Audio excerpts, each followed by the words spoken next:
Hello, everybody. Thank you for this amazing introduction.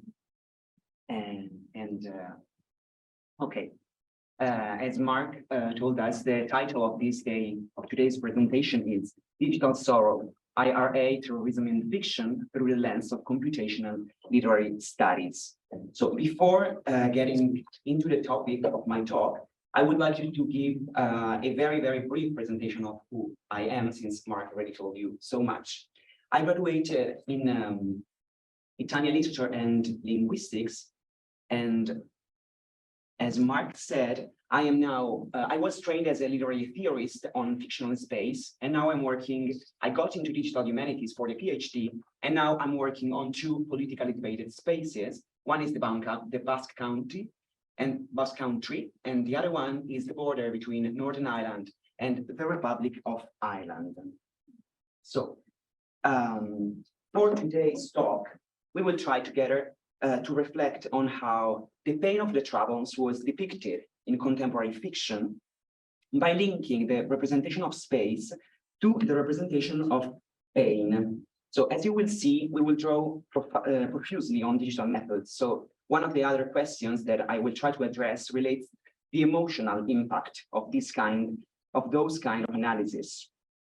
As Tsvetan Fyodorov says in La littérature empirée, fiction plays a vital role in shaping our understanding of world and society, and shapes also the capacity for empathy.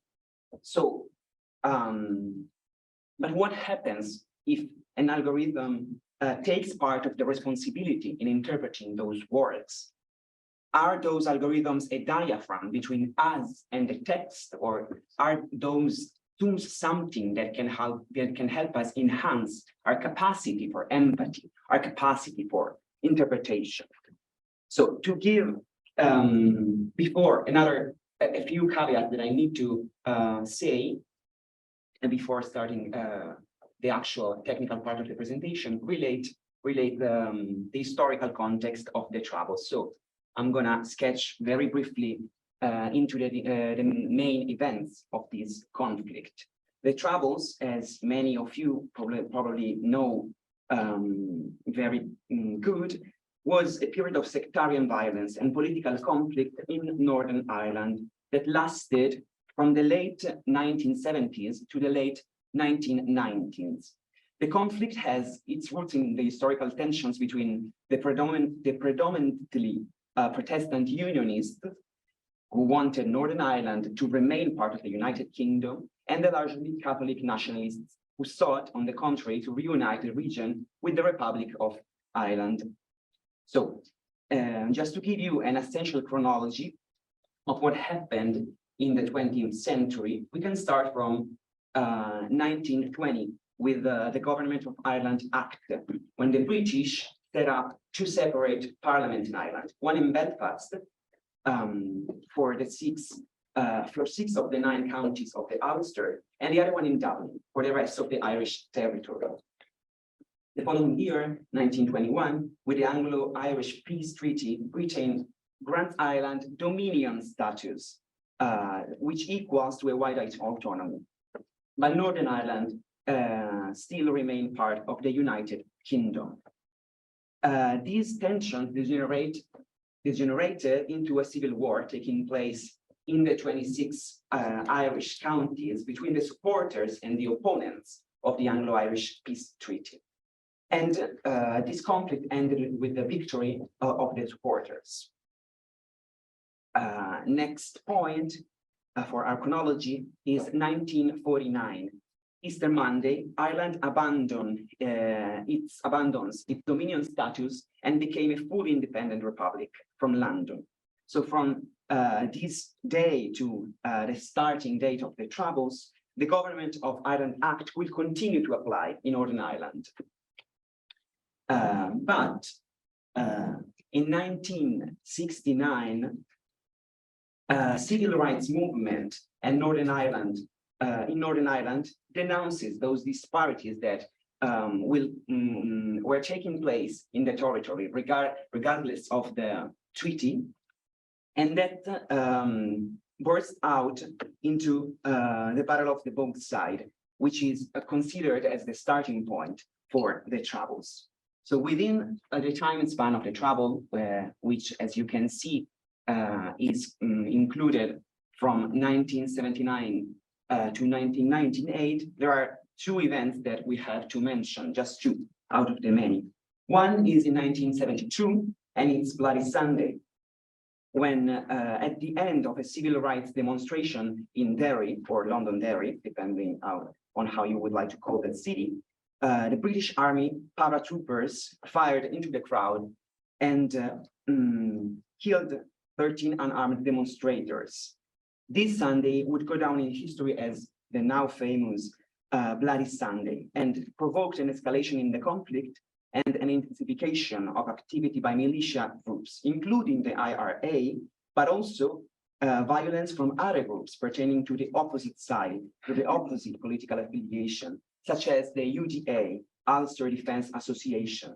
So the war continued in alternating phases, with IRA organizing very tough resistance, both through guerrilla actions, sorry for the Spanish pronunciation, and symbolic actions, as in the case of the struggles for Irish political prisoners, culminating, for example, in the hunger strike that caused the death of Bobby Sands in 1981.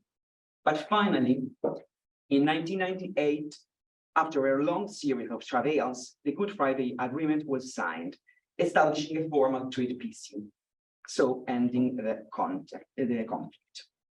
As every political conflict, it is very difficult to fully understand the reasons behind the conflict with due respect to both of the political side. And moreover, as Walter Benjamin said, history is written by the victors. So I had to be, and I still have to be, very cautious and try to list, at least theoretically, the least bias possible. To do so, I decided to start from the perspective of the victims, because I thought in this way, instead of focusing on the two political sides, I could try to reflect on the impact of violence and how fiction could teach us one time more that violence could not be and has not been a constructive option. So if we want to retrace the perspective of victims in fiction, we first have to ask ourselves, what is the perspective of victims in the first place? To do so, I started from a lot of different sources. These are four. One is a very long, 1,600 pages long journalistic report recollecting victims of the troubles. The second, which was also very interesting, is the Wave Trauma Center, which is an association in Northern Ireland that helped me having a lot of recorded audio and video of interview to victims. Okay, and other two testimonies that I would like to look more precisely today, but very briefly, are one from Edward Daly's Are You a Priest? And the other one, Fulvio Grimaldi, Blood in the Streets. Those two witnesses seem to me particularly representative, because Fulvio is a war correspondent and has worked for the BBC for 40 years, and Edward Daly was the bishop in Derry, and both of them, and Edward Daly remained there for more than 20 years, trying to mediate between the two parts. So both of them have a very strong connection to the topic, and also have a great knowledge of this space. Okay, these are an extract from Fulvio Grimaldi's Blood in the Streets, which is an account describing Bloody Sunday. So what I would like you to focus here is the pattern of, let's call it spatiality or spatial indications. It seems like that here, as you can see from the word in bold, there are many geopolitical entities, many names of cities, of corners, of buildings. And the same could be seen from Edward Daly, Mr. Are You a Priest? he's recalling, he's describing Bloody Sunday, and there is a paragraph where we could see the same pattern that we have just seen in Fulvio's Grimaldi's reportage. But interestingly, there's another paragraph that I would like you to look at. This is the part of his testimony when he faced the impact of violence directly. I would like you to just read a few lines. As I was entering the courtyard, I noticed the young boy running beside me. I was running and he was running, and like me, looking back from time to time, he caught my attention because he was smiling or laughing. They are escaping from the British paramilitary groups. And then again, when we reached the center of the courtyard, I heard a shot, and simultaneously this young boy just beside me gasped and groaned loudly. I could not imagine that he had been struck by a live round. So what I would like you to see here is another pattern. When violence is particularly impactful, the spatial indications are almost absent.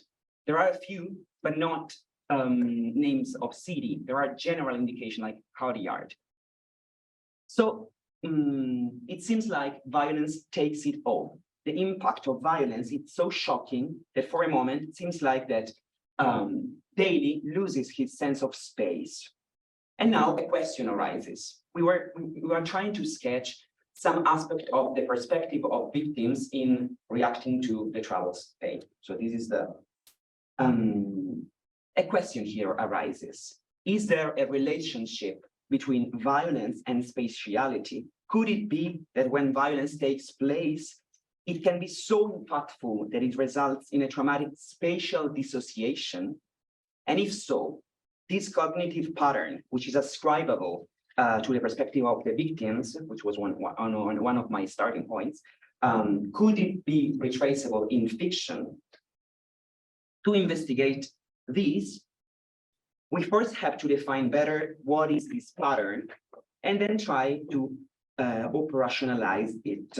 When we refer to operationalizing, we refer to the Lit Lab pamphlet, of course, but also to the work of the physicist Percy Bridgman, who is in his work, The Logic of Modern Physics, published in 1927, first introduced the word to refer to the practice of determining or measuring concepts by means of a set of operations. What is obviously important about the Lit Lab is that those concepts was translated into literary studies, and for us that needs computation to define concept has been a great point. Okay, so another few caveats. If I try to operationalize this pattern that I abstracted from two actual testimonies, I need both to find something indicating spatiality, space, and then something, I have to abstract something related to pain, and then to see if there's any association between those two concepts. In other words, if I can find paragraphs that have a high degree of pain, of violence indications, but a very low degree of spatiality, then I could see if there happens again this so defined spatial dissociation, and then reflect about it. We have to we draw from two fields or subfields to do this process. The one for sure is literary spatial theory. Many theorists have reflected on spatiality, starting from Genet, that I didn't put here, but still is one of the most important. But those ones that I decided to put here are, especially Piatti and Ryan, are very contemporary. Those reflection has been of great importance. We have not the time here now to delve into those theories very precisely, but it's good to situate ourselves into this framework. The other tradition, research tradition that I need to pay attention to is the subfield, the part of digital humanities that uses a gazetteer approach to inform spatiality. Because as you will see in a few minutes, I'm using a gazetteer approach. And just sketching the three main lines that I could abstract from the other researchers working with the same approach, I would say that in general, when somebody uses a gazetteer approach, it's not just about identifying place mentions, but also linking space mentions with other values, with cultural memory, identity, symbolical values. Also, another direction has been using place mentions to then reflect on parsing and dependencies, syntactical dependencies. But as I was already saying, what the pattern I'm trying to retrieve from literature is describable like this. We identify a painful paragraph, a paragraph talking about violence and pain, and then we check whether it has a high degree of spatiality or a low degree of spatiality. And in case it has a low degree of spatiality, then we will reflect whether it presents something that could be defined as spatial dissociation, this experience of losing the sense of space because of the trauma. So we will start by operationalizing pain or some aspect of pain. To do so, I'm using some language models. We will not delve into the technicalities here, but I used GLOVE, then fine-tuned the pre-trained model on my corpus, which is a corpus of 41 novels regarding the topic of instruments, so the travels. Then I vectorize every word to calculate the distance, use the TSNE representation, and identify word clusters. This was done to see what was associated with pain. And the result is this. Looking at the TSNA representation of my vectors, we could see that pain occurs in context along with other lemmas, along with other semantic fields. One of them is fear, obviously. Another one is body, and body could be linked to blood and to broken, because when, in my case, the pain that is described in the novels is a consequence of the conflict. And another semantic, other semantic fields that are associated with pain in the same word clusters are scream, cry, or all those verbs and nouns expressing negative emotions. And this is not surprising, obviously, because if something is painful and is a consequence of violence, then literary characters tend to express the pain that they are feeling. So I used Spacy this time, a library for Python and NLP, to retrace from my corpus paragraphs having those lemmas. So lemmas of violence, ascribable to violence, lemmas ascribable to physical suffering, like cut, injure, bleed, negative emotions, as we see from the TSNE representation, so cry, shout, scream, and also weapons, because in the case of the violence I'm investigating, it was perpetrated accordingly to specific methods. So I also tried to study what kind of weapons the paramilitary group used to perpetrate the violence.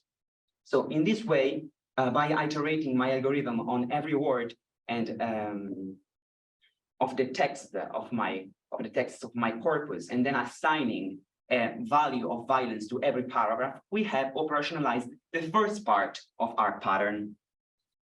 Because this is just to sum it up another time, we are trying to operationalize an aspect of pain, then to link it to another aspect of spatiality to check whether spatial dissociation takes place or not. As for spatiality, I used another time spacey. This time I used the NER, so named entity recognition, and made spacey recognize entities and check whether those entities were geographical or related to space. Spacey is able to divide into three spatial categories: geopolitical entities, which are countries, cities, states, towns, so on and so forth. Locations, which are all the spatial indications that are not included in geopolitical entities: mountains, rivers, lakes, forests, and facilities, more general spatial indication like buildings, airports, airways. Another, as I was mentioning also, the gazetteer approach, because when Spacey identified those geopolitical entities, I checked whether those countries, cities, states were included in my gazetteers, in my lists related specifically to the territory of Northern Ireland, so that I was able both to assign a general value of spatiality that stems from the number of occurrences of spatial indication in every paragraph, but also to check whether those spatial indications related to Northern Ireland. And this is our result. When I'm able to both operationalize that aspect of Spain, the other aspect of violence, then and assign to every paragraph a value of spatiality and the value of violence, then we could see if paragraphs show the pattern we are looking for. And in fact, here you have on the left a paragraph that has a high degree of spatiality. So Northern Ireland, Ulster, Omagh, Ballymuney, sorry. But also, and also a high degree of violence. The other paragraph on the right just shows a high degree of violence, but not any spatial indications. So that one is the paragraph we are looking for. The paragraph showing the same pattern. So now we have to check whether that one is showing spatial dissociation. And the answer for me is yes. In this case, that paragraph on the right is describing just the impact of violence. It's a murder. While on the other side, on the left, we still have violence, but it's not as impactful as the other description. And the function, the literary function here is different. In fact, this the paragraph on the left is almost at the incipit, and the author uses it to locate the storyline. We need to know where we are. And of course, those spaces are violent. So we need to have some violence indications, but the literary aim is different. The other paragraph, on the contrary, has the aim of made the reader empathize with the violence. So, but now we have a problem, because I started from actual testimonies. So one could say, okay, but you're starting from an actual testimony, abstracting a cognitive pattern, and then retrace it from literature. But fiction is not a historical document, an historical space.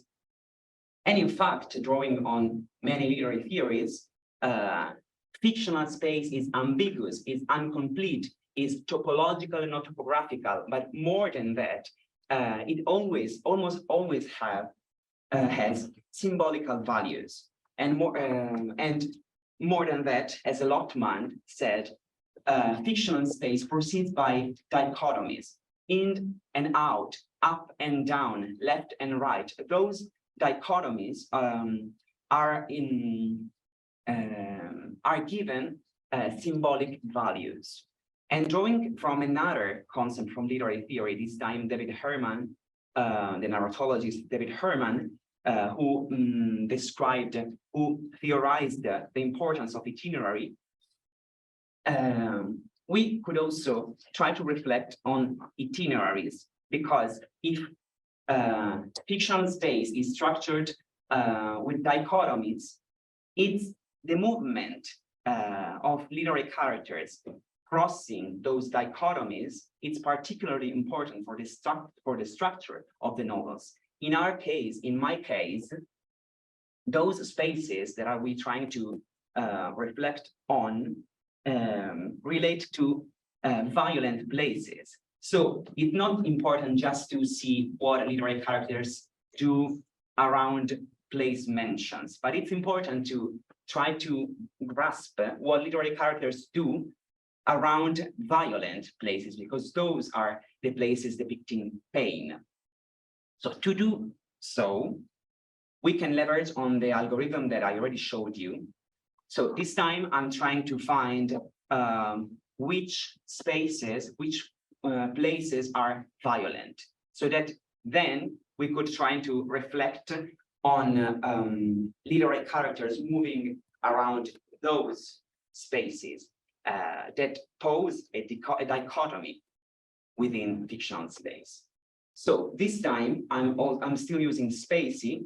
The algorithms looks for place names and then checks whether in the linguistic context around that word appears any of the lemmas that we already abstracted before. In this case, I was able to assess a degree of violence for a place. And this is the result. As you can see, these are the results on a map. You could see which cities are mentioned in the most violent way. So all the results have been normalized because, for example, Belfast appears a lot of times because it's central to the territory. And also it's almost impossible to talk about Northern Ireland without mentioning Belfast, but not every time it's important. In our case, if we're trying to look for dichotomies, we need to somehow assess the importance in terms of violence of those places. So now we can pose another question. We have violent places. So the question that we could try to address is, do literary characters escape from those painful spaces? We are still trying to reflect on the fact that we are not in the actual realm. We are in the fictional universe.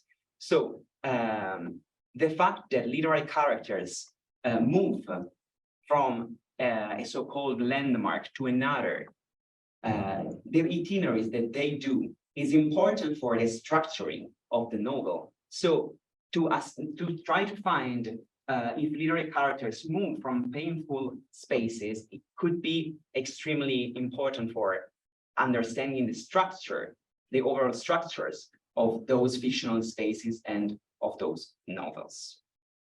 So to do so, I used the algorithm that Mark was talking about a few minutes ago and that I presented last week at the Lit Lab. So that's an itinerary. She arrived in Belfast early this morning. To trace it back from the text, I started from verbs of movement, so to go and whatever, arrive, so on and so forth. Then I made Spacey check if the dependent of that verb of movement was a preposition of origin or a preposition of destination, and then as a second step to check if the dependent of the dependent was a geopolitical entity, and last step if that geopolitical entity was included in the violent spaces list that I showed you before. In this way, we can try to see the itineraries, we can try to find those itineraries that end in a violence, whose destination is a violent space, and those itineraries whose starting point is a violent place. So to say it again. Why are we doing that? Because thanks to David Herman, we could defend the fact that how literary characters move within the fictional space is important for the structuring of the novel. Many other literary theorists talked about it as well, not just Herman. Here, another graph. When we are able to retrace from my corpus all the itineraries, so the two types of itineraries, one itinerary whose destination is a violent place, or those itineraries whose starting point is a violent place, then we can look at this graph. So on the x-axis, you have the raw count of itineraries that are around a violent place, regardless of whether they are heading towards or starting from that violent place. And on the y-axis, you see those itineraries whose destination is a violent place, or those itineraries whose starting point is a violent place. For example, for the value 12, if we have in a novel 12 itineraries around a violent space, just one of them is an itinerary starting from that place, and 11 of them are itineraries that end in that violent place. So how could we interpret this graph? We could say that overall, literary characters do not want to escape those spaces at all. The more itineraries around those spaces we have, the higher the number of itineraries that end in those violent places. So somehow, literary characters do not want to escape violence. This could be explained in a lot of reasons, but the easiest way to do it is just to look at two literary examples. Here you can see one itinerary whose destination is a violent place, Belfast, which was the most violent place, actually. And on the right, you could see another literary extract describing an itinerary starting from a place of violence and getting away. Both of those itineraries are extremely important. In Daniel Silva, The Marching Season, Rebecca Wells is one of the main characters, and she goes to Belfast, quote, to pick up the threads of her husband's work, who has been killed by the IRA. So for her, crossing the border, arriving in Belfast, getting to that place is the starting point of the whole storyline. So this itinerary is extremely important.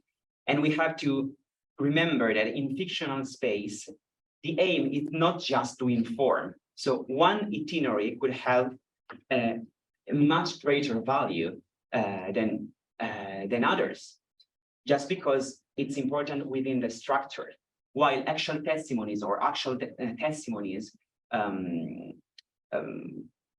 that do not have the same aim. They just would like to inform. Maybe they have political aims, but they have different functions. On the right, we have another paragraph, as I said, describing very beautifully, actually, an itinerary of one of the main characters, another time, Colette, who is crossing the border between Northern Ireland and the Republic of Ireland.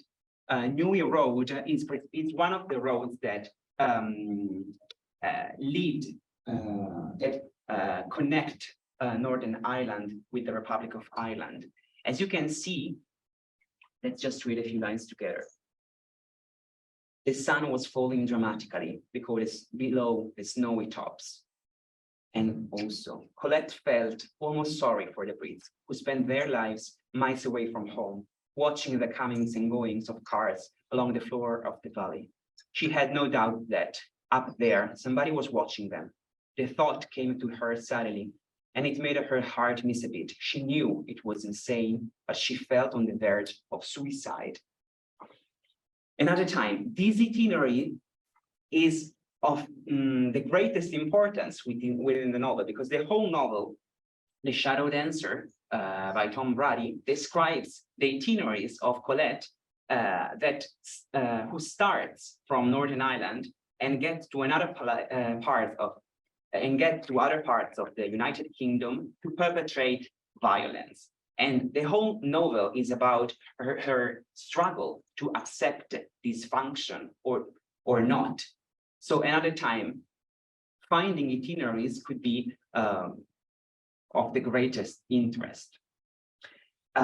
So we also posed a few questions regarding empathy and regarding the importance and the value of digital methodology when they deal with fiction dealing with violence and politically debated spaces. And we questioned also their validity somehow. We hypothesized that maybe posing an algorithm was a diaphragm between the reader and the text. But my answer is no. My answer is, with those methodologies, we are able to have a granularity that we would not have without them. It would be very hard to see the trends of itineraries around violent places.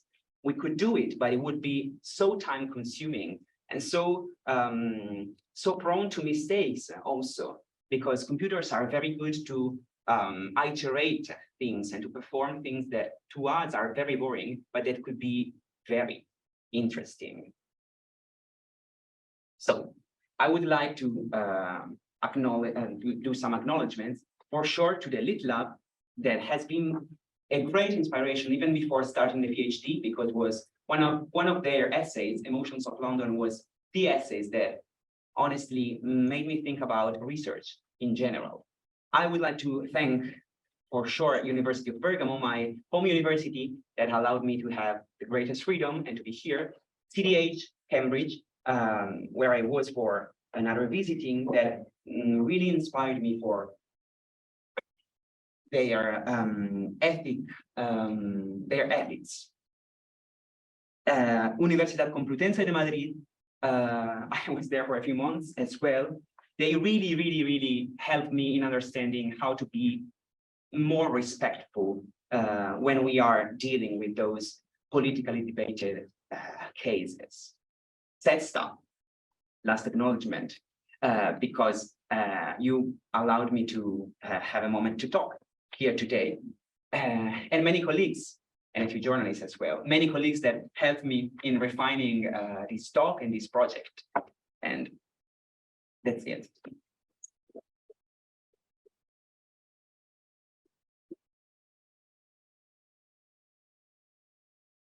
We open it up for questions or a conversation.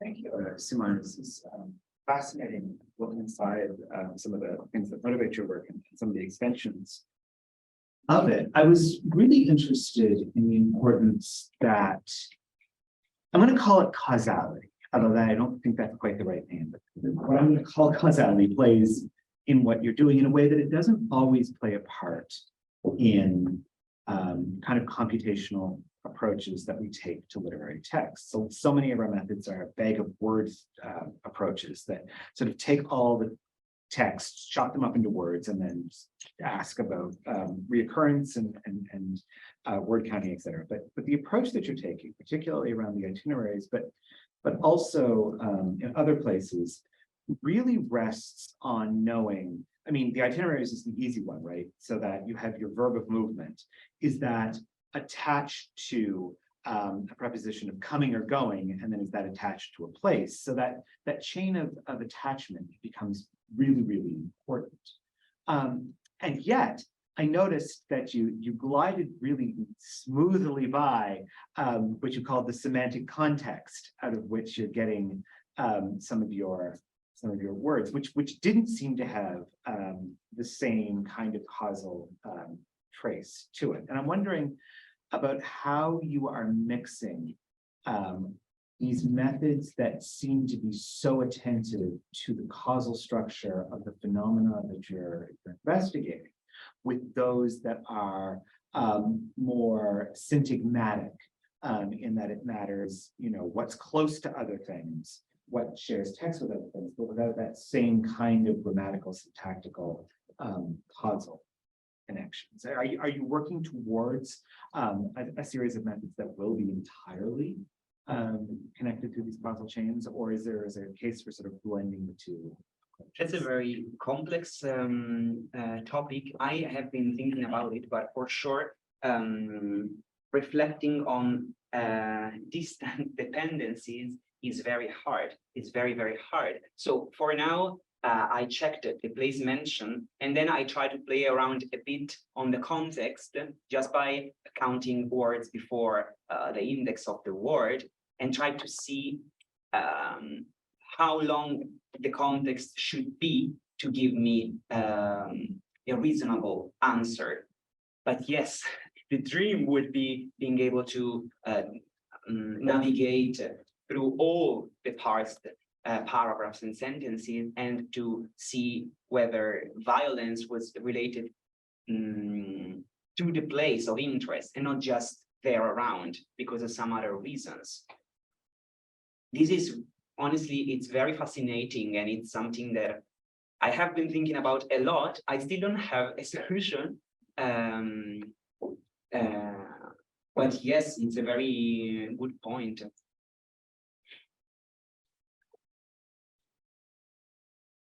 Thank you very much indeed. I'm completely new to this area. What impact does neurodiversity have on this sort of analysis? Sorry, which kind of diversity? Neurodiversity. I mean, what you're describing is, in a sense, what different minds do with their experiences, and then put that into a narrative. But minds are very different, and I just wondered whether there was any insight to be gained from doing this on neurodiversity itself, or whether you'd taken neurodiversity into account when choosing the different texts that you've analyzed. Maybe this question stems also from the fact that I said that the pattern I was retracing in the first place was definable as a cognitive pattern, a cognitive structure.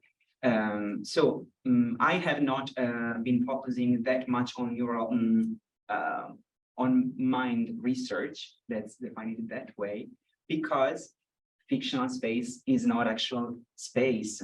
So what I'm interested more about is the structuring of the novel. So we cannot draw like a completely identity between cognitive patterns and how fictional space is structured. Probably there are, I am sure that there are directions of research that try to like even Monica Fludernik towards a natural narratology. Probably I'm getting this name wrong, but she investigated a lot cognitivism. So how to study mind starting from literary forms and literary patterns. She poses, for example, she talks about the presence of cognitive patterns, and the same cognitive patterns could be traceable from literature and from actual words. But that's a direction of literary theory that I've not drew so much from, because simply I had to choose within a very broad subfield, which is literary speciality, and some theories were more interesting, honestly, than others, at least for my competencies, because taking the part of neuroscience, for example, and investigating cognitivism would require other competencies that are probably beyond the scope of my research and of my education, at least for now. But it's a very good question, because it's extremely interesting. And also because of the topic at stake, the possibility to defend that the structuring of novels dealing with that topic are not identical, but very similar to other cognitive patterns that victims have actually used to cope with violence would be extremely interesting. But I think it's a very risky territory. But it's something I will write down, and it could be a very good indication on how to proceed for the research. Thank you very much.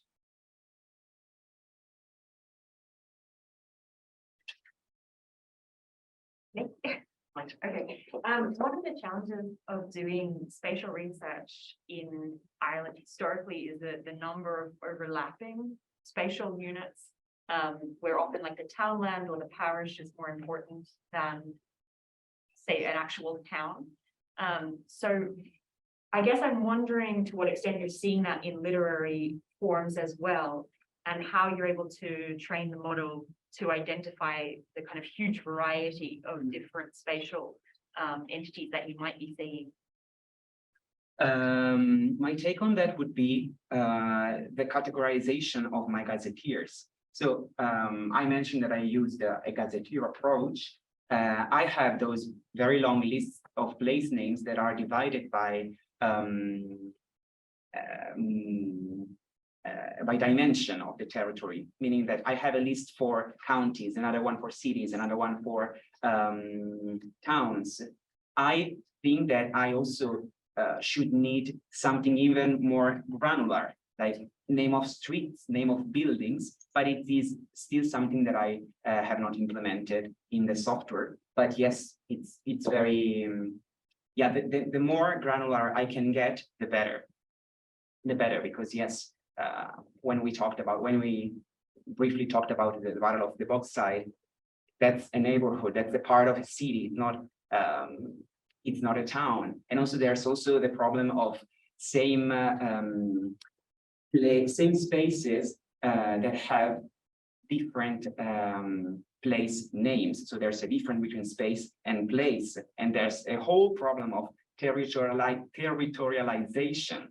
So the same space is identified as a place from a community and as another place from another community. And that's something really tricky, because when the gazetteer looks for place mention, I counted Derry and Londonderry as the same occurrence as for now, but it would be very interesting to try to leverage that difference to see to try hypothesize what the perspective, the political affiliation of the literary character that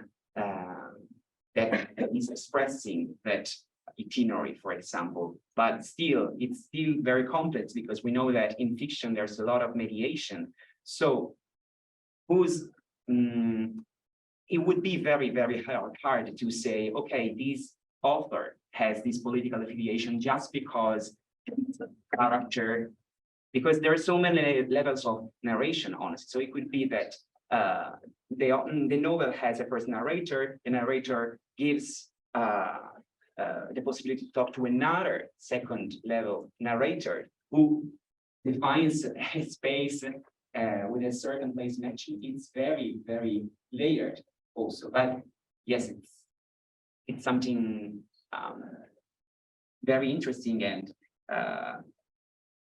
that I could try to reflect more on. Thank you. Okay. Thank you, Simone, for a great talk. I remember I listened to it also at the LitLab meeting, and I think you added so much new content. I think it's really fascinating questions that are super promising.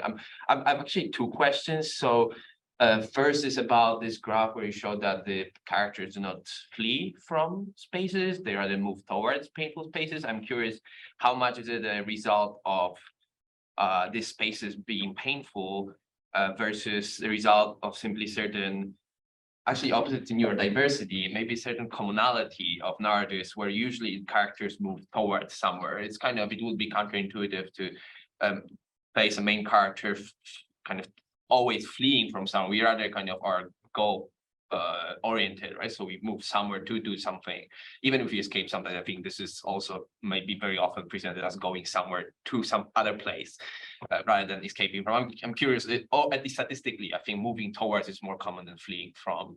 So how much is this result the result of this kind of more perhaps general, quote unquote, universal feature of fictional text where characters move towards places rather than away from that, as opposed to kind of painfulness of this place.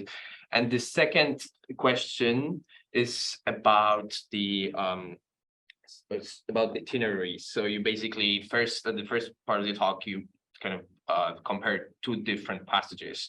One is like purely spatial, right? There's like a lot of place names. And the second one is kind of more painful. There's a lot of pain kind of bits, and the kind of spatial indications are much less frequent. But in the second half of the talk, you start talking about places, all of the painful places, always with in relation to movements, to moving from or away. So there is, I think, some kind of a disconnect between on the one hand, purely spatial passages versus purely painful passages. And this kind of passages which describe spaces, but always with relation to some kind of spatial movement, which already is kind of has this fragment of spatiality. So I'm curious, what's the difference between passages that are purely factual, purely describe places only with no movement, no pain, no trauma, no emotion described, and passages that contain all of those all of those aspects. So like movements of characters, what the places look like, the names of the places, etc. So thanks again. Two great questions. The first one, if they are always escaping or not. You're right that the complexity is there. So if I actually read all the paragraphs that my algorithm retrieves, some of them are very tricky because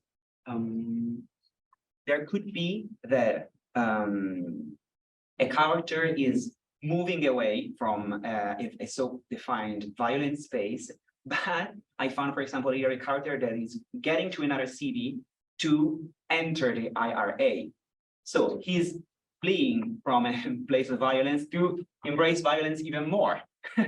So yes, I think it's a matter of let's call it fine tuning. So when I have these graphs, I have an overall indication, but then yes, I have to think about, okay, what could the complexity be? And let's actually read those paragraphs maybe not one by one, because they are really numerous, but at least a portion of them to check whether some refinement could be done.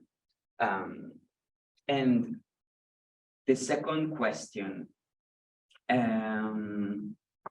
yes, the first part of the talk was an attempt to operationalize a pattern that was the intersection between an aspect of spatiality and an aspect of violence, and did not take into consideration movement, which is a very great point, because there's another literary theory category from Lind and Labo, 1976, I could get it wrong.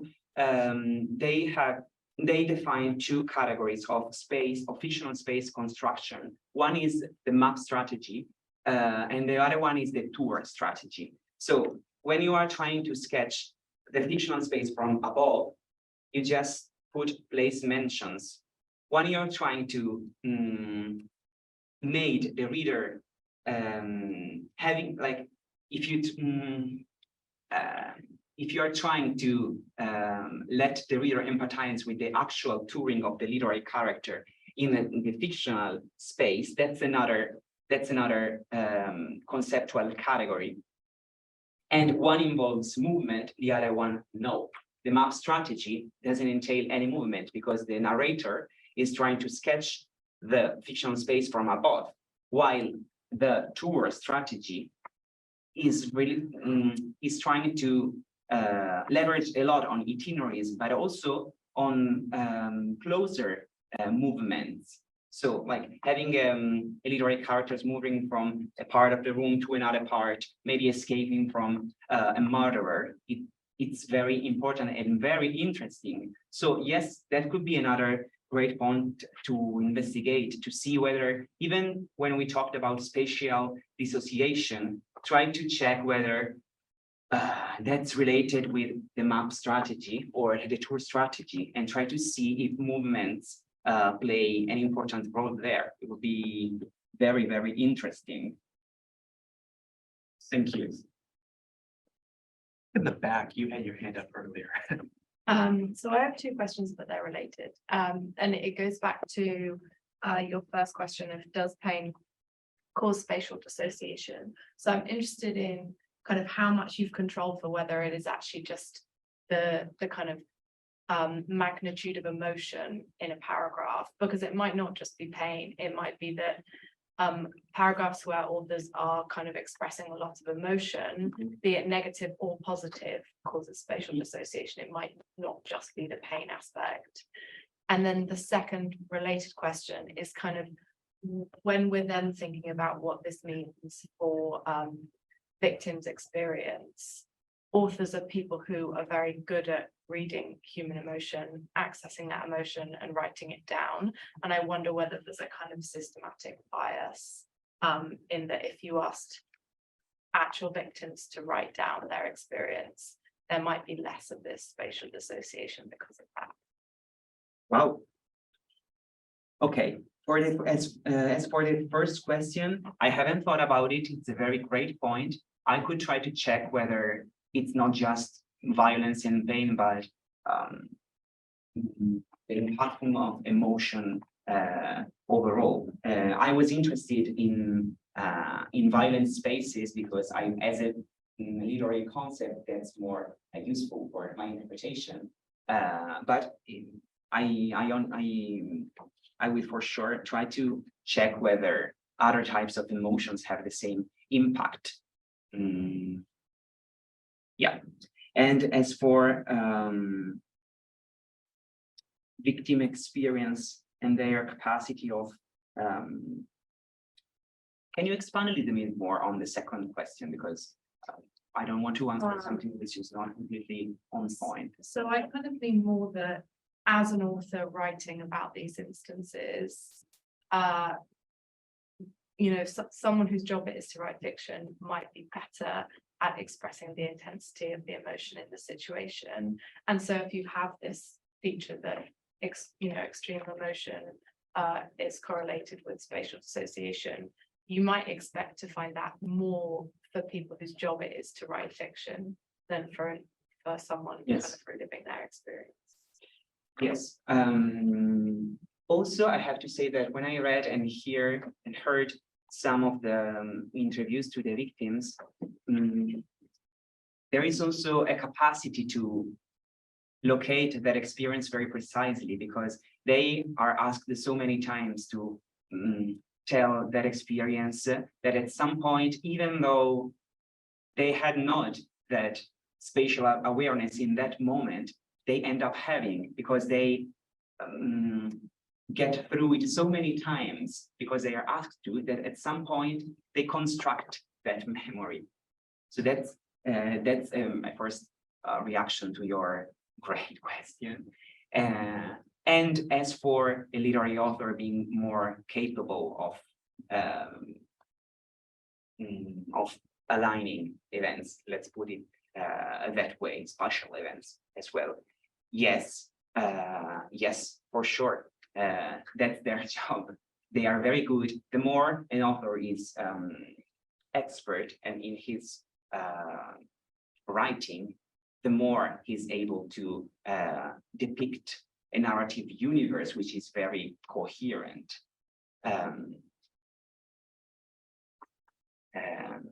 But I had another thing in mind that I escaped my mind.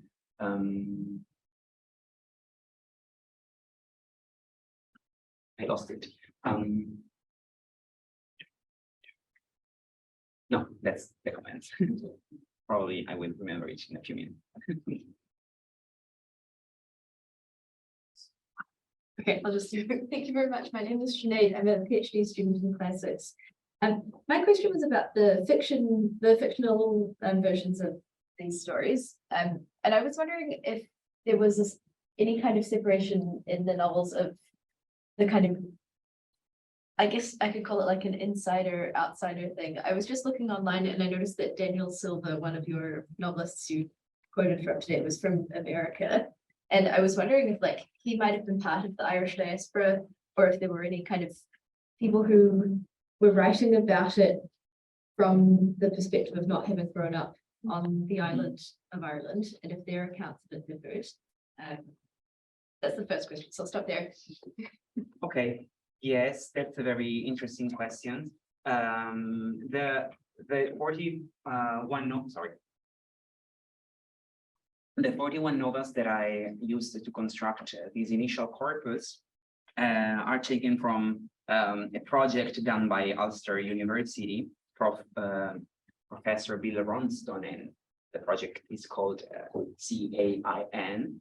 But yeah, there's a lot of diversity in terms of authors' nationality there. So it's another level of complexity because it's not just about where the author has lived or grew up, but it's also the nationality. And because, for example, another direction of my research would be to widen that initial corpus. And I already have access to another corpus where almost all of the novels that I am interested in are American authors. So it would add another level of complexity, because if I say, oh, this cognitive pattern, it's something that is traceable also in reality, then I would ask myself, okay, but by whom?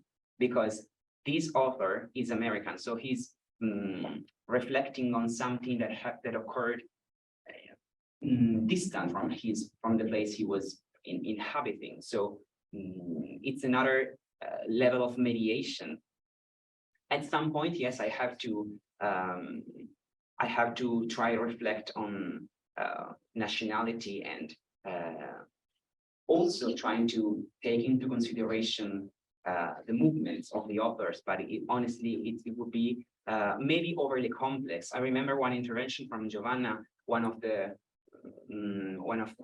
previous SESTA talks, when she talked about the boundaries of metadata. So I could go on trying to, okay, now I have the itinerary. Now I can try to see if it was an itinerary of a character, but maybe told by a second level narrator. Then the author is American, but has traveled in another country. At some point, the granularity and the precision of the data that I have, it's too much to then defend an actual interpretation. It is something very interesting and that has to be taken into account, but at some point I also need to reflect on the limit of metadata. Thank you very much.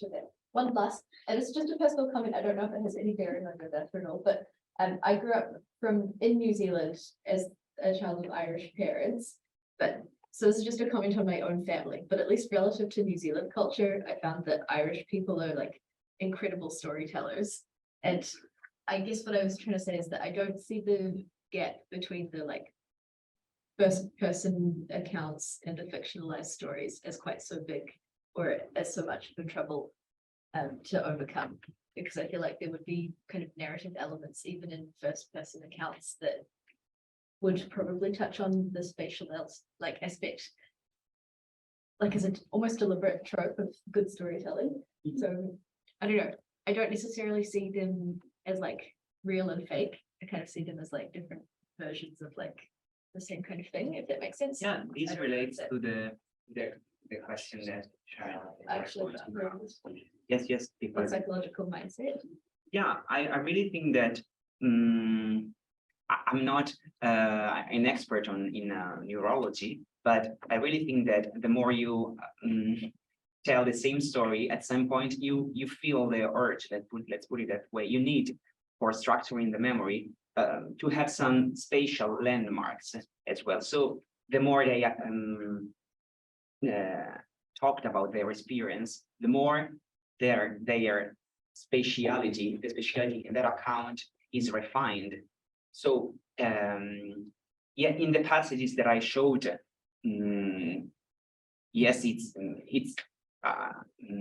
very evident that both of the accounts are very spatially precise, but as literature always is, there are some other examples that are extremely complex. So now the examples that we looked at are very, we could define them as realistic, but what if fictional space is constructed in an impossible way? There are many fictional novels that rely very much on metaphorization, for example. So there is a point where fiction completely goes into another universe. That's why many literary theories talk about narrative universes, possible worlds, Pavel, because it's inherently another universe. So it could be that some of these patterns are shared, and in fact there is a type of narratology that investigates the what type of patterns it's shared between these two worlds, but still maybe not from these specific examples, but there is a great difference in the way they account the same experience. And also we have to say another very banal comment. Some experiences are real, took place, some others no. So there's this very maybe very banal comment that we have to say, but which is very important. One is a mediation of an experience that the author could have had or not. Another one is actually an experience that impacted the life of the person sharing that testimony. Let's get one last question back. Thank you, Simone, for your presentation. My question is a general question, and it's about like the fact I'm also analyzing the representational violence in fiction, and I was wondering, how do you compare like fictional works that represent violence from different areas? Like, how do you address the differences between Northern Ireland and the other region that you work with? Thank you for the question. The two spaces I'm investigating, the two places that I'm investigating, have some similarities, but many other discrepancies in these similarities. In terms of time span, violence was perpetrated more or less around the same years. ETA started to use violence in 1958 and decided to stop fighting in 2011 and ended the whole association in 2018.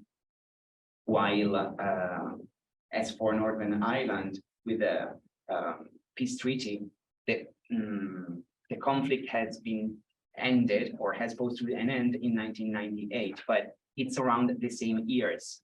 Technically speaking, I could use the same pipeline. So I could still leverage on the syntactical structure, and I just have to change language and work on in Spanish and not on English. But I could try to do almost the same type of analysis in terms of retracing itineraries, retracing place mention, linking places with other symbolic values. But I also have to look at the political difference of the two case studies. For this topic, it's very important. Honestly, has been very important to go there in the Basque Country and to try both to. I had an interview with the mayor of Bilbao. I tried to talk about those events with actual people that I could meet in meetings for victims. But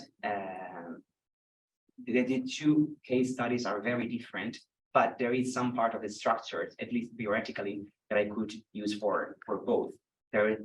I will arrive to a point where I need to ask different questions to my texts based on those two different political studies.